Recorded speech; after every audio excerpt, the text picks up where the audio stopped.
오히려 전기차를 좀 등한시하면서 휴머노이드에 상당히 강조를 하고 있거든요. 이제 진짜 로봇의 시대가 오는 게 좀 머지 않았다고 봐도 될 정도로 휴머노이드 발전이 고도화되면서 상용화가 빨라지고 있다고 보고 있어요. 자율주행 개발하면 플랫폼이나 그 소프트웨어를 그대로 옵티머스에 쓸 수 있는 거죠.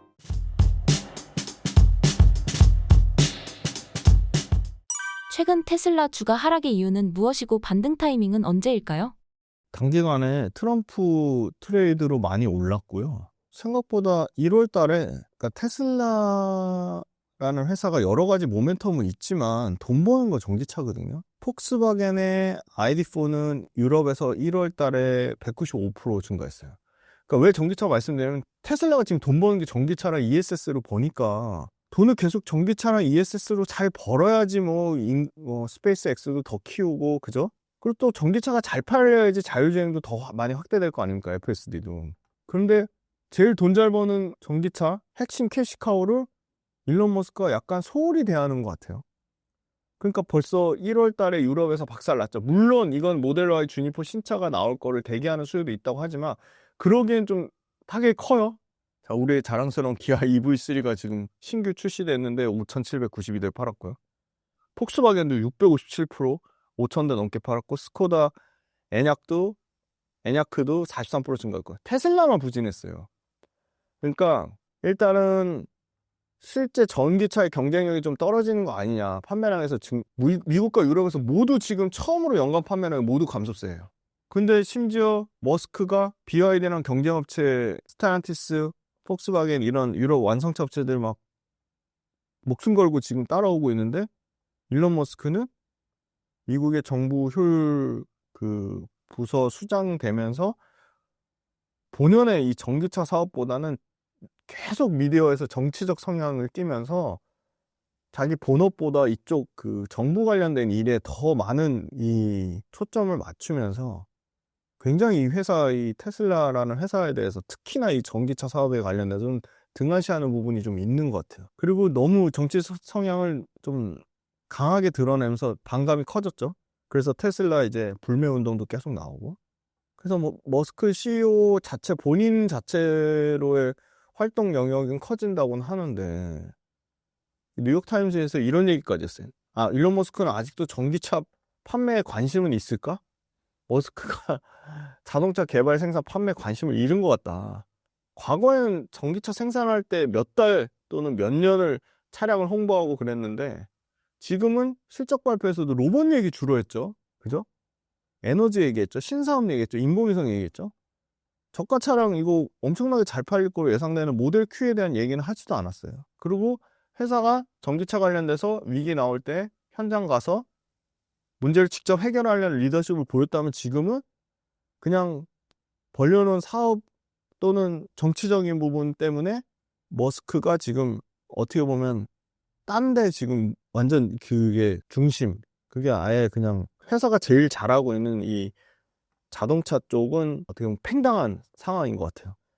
그래서 전기차 판매뿐만이 아니라 지금 다양한 아이템이 있거든요. 지금 제일 중요한 거 텍사스 오스틴에서 이 무인 자율주행 FSD 이게 통과가 되냐 마냐, 그리고 내년에 로보택시 상용화까지 엄청나게 많은 지금 이런 부분이 있는데 이런 부분이 유럽에서 전기차 판매량까지 감소하면서 그런 계속 우려가 나오는 것 같아요. 근데 근본적으로는 테슬라도 그 트럼프 최대 수혜주로 부각을 받으면서 주가가 엄청 올랐죠.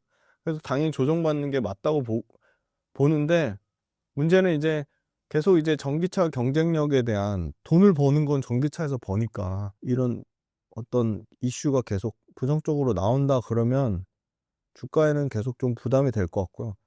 저는 그거보다 이제 곧 있으면 이제 그 텍사스 오스틴에서 신청하는 FSD 관련돼서 이거 만약에 실패한다? 그럼 진짜 큰 폭으로 좀 하락이 나올 수도 있지 않을까.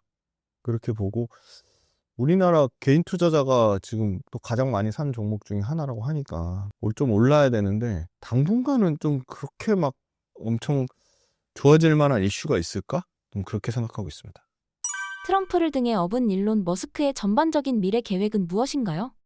제일 그거는 전기차 모멘텀보다는 전 자율주행인 것 같아요. 자율주행에 대한 규제를 공화당하고 민주당 쪽 중에 어디가 더 규제를 완화시킬 거냐라는 거에 트럼프 쪽에 베팅을 한 것 같아요. 그래서 자율주행 규제를 완화하면 엄청난 그 자율주행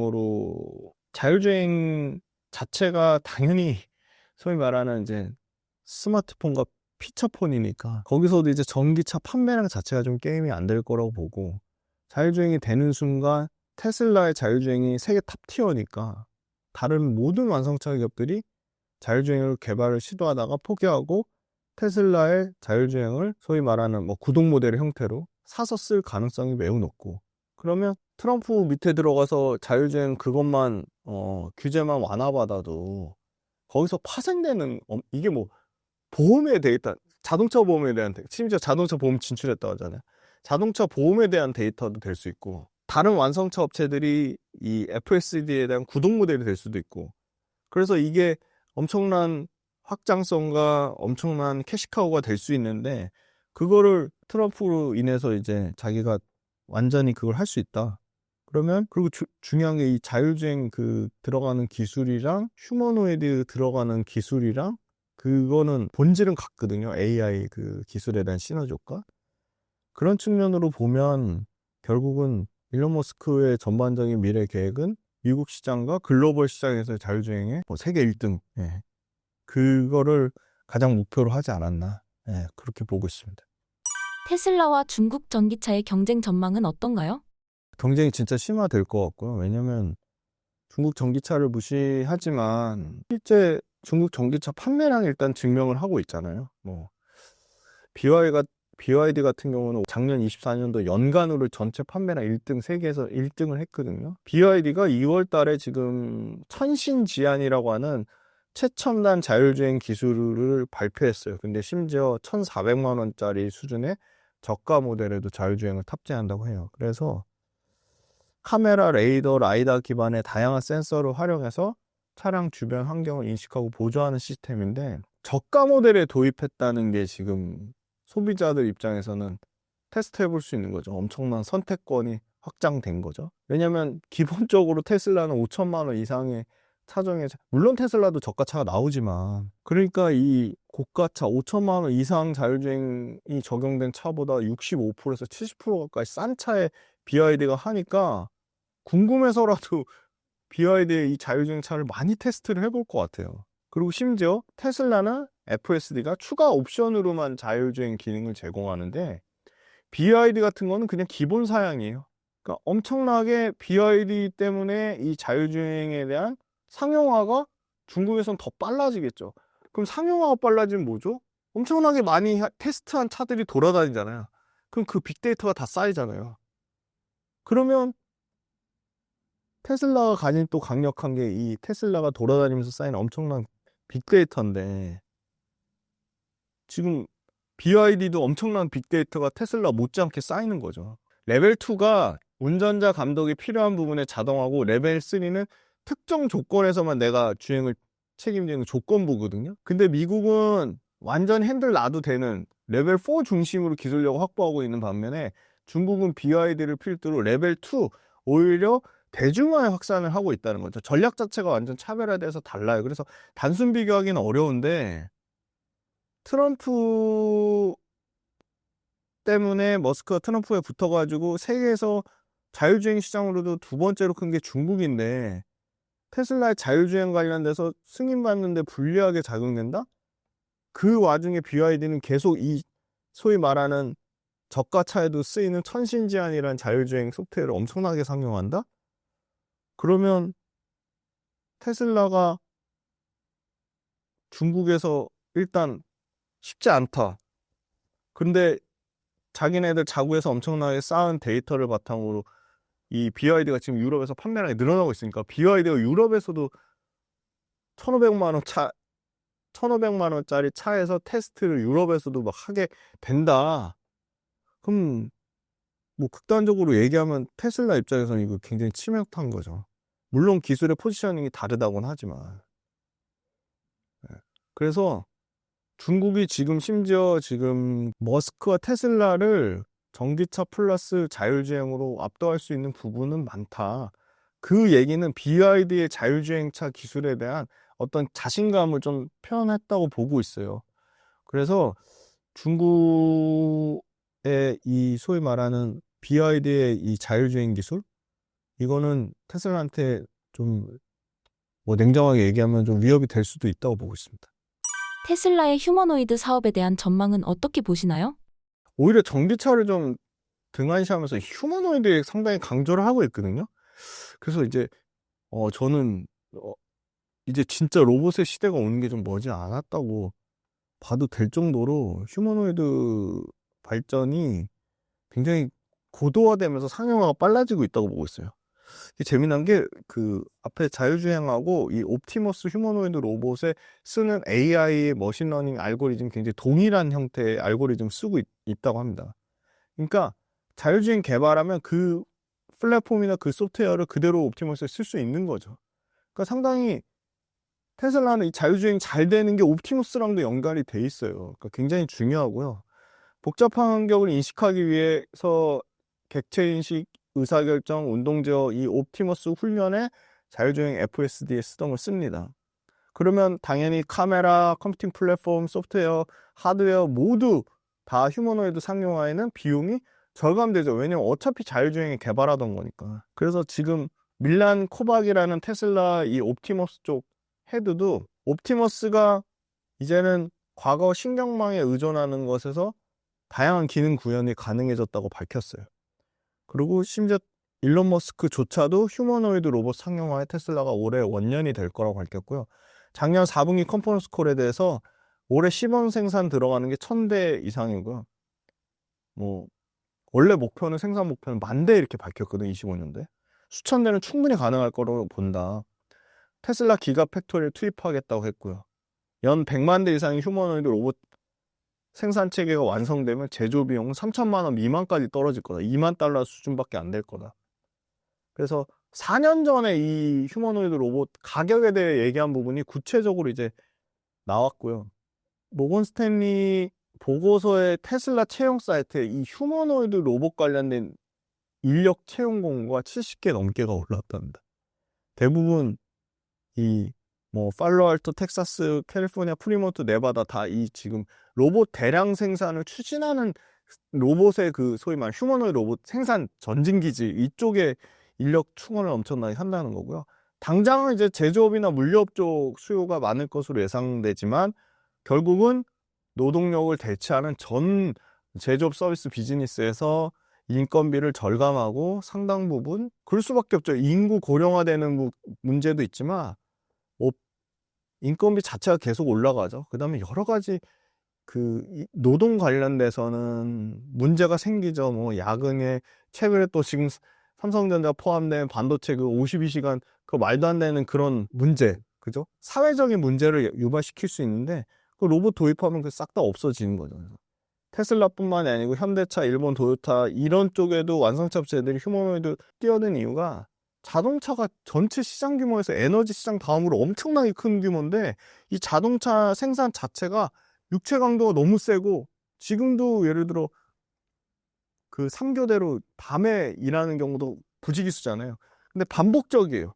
심지어 그리고 굉장히 위험해 환경이. 근데 당장 이 로보틱스 도입되면 인간을 위해 만들어진 생산 작업 공정에 다이렉트로 직접적으로 바로 적용되기 때문에 협동 로봇이나 기존 산업용 로봇은 협동 로봇이나 산업용 로봇을 위한 어떤 포지셔닝을 또 별도 구축해야 되는데 인간이랑 똑같이 움직일 수 있으니까 그게 필요가 없는 거죠. 상당히 편리한 거죠. 그냥 기존 생산 라인을 그대로 쓰는 거예요. 휴머노이드 로봇 같은 경우는 완전히 이제 서비스용 협동 로봇이 하는 거 당연히 대처하고요.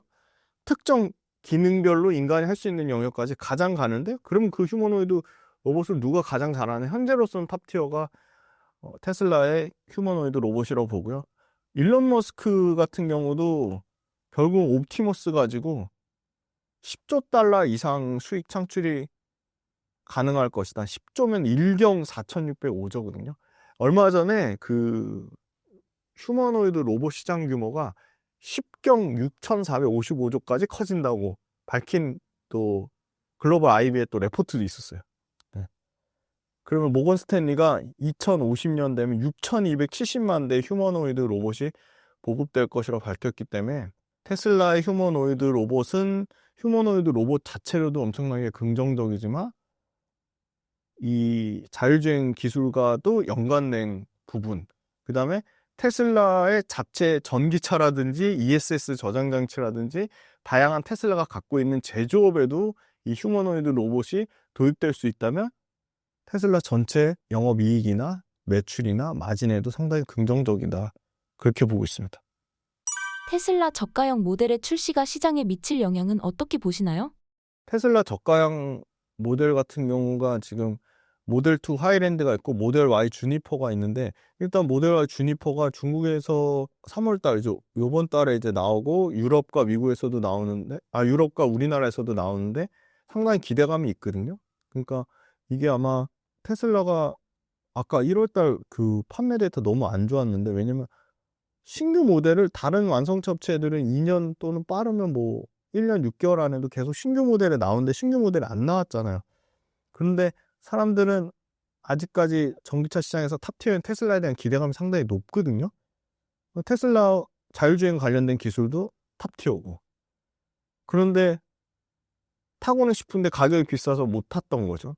근데 이제 저가형 모델 Y 주니퍼라든지 또 앞으로 나올 모델 2 하이랜드인지 모델 Q 이런 게 나오면 당연히 판매량이 상당히 늘어날 거라고 봅니다. 그런데 같은 저가차더라도 아까 말씀드린 자율주행 관련된 기술이 탑티어인 그 자율주행 기술을 이용할 수 있는, 그리고 전기차 저가차가 더 많이 팔려서 그 전기차에 대한 데이터가 쌓이잖아요. 또 그러면 아까 BYD가 굉장히 강력한 위협이 됐는데 그런 부분도 테슬라 입장에서는 좀 벌크업을 할 수 있지 않을까. 그래서 기존의 비싼 차들로만 어떻게 보면 굉장히 좀 5천만 원대, 뭐 8천만 원대, 1억 차종에서만 했다면 테슬라 입장에서는 굉장히 확장성이 저는 있다고 보고 있고요. 테슬라 전기차 저가차가 많이 팔리면 당연히 국내 배터리 업체들한테는 수혜를 볼 수밖에 없습니다.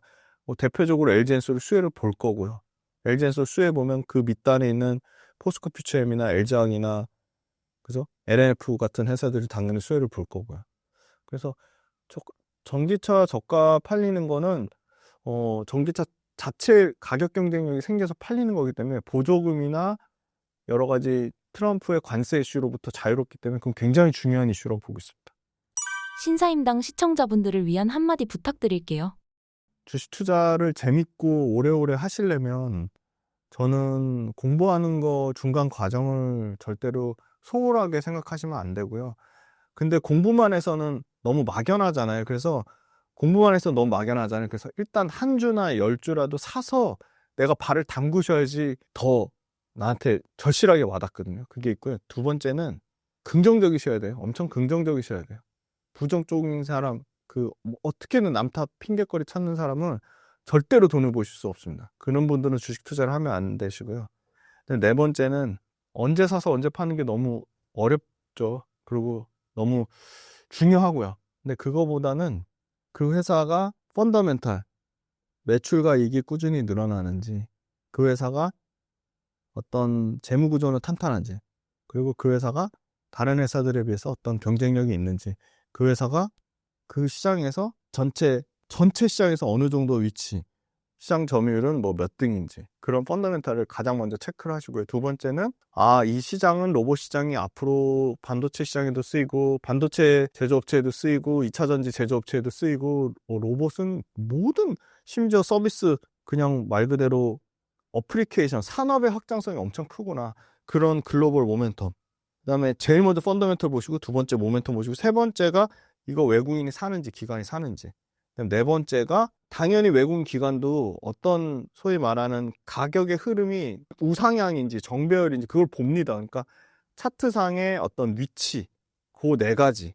펀더멘탈, 모멘텀, 외국인 기관 수급, 차트 요 네 가지가 다 만족하는 기업만 사시면 실패할 확률이 매우 낮다고 보고 있습니다. 그래서 다음 달에 또 업데이트 해드릴 거고요.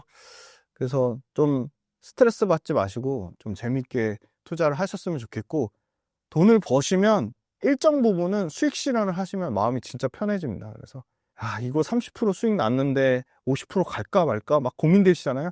그러면 가차없이 절반 이상 딱 수익 실현하시면 마음이 진짜 편해지고 새로운 기회를 노리실 수 있다.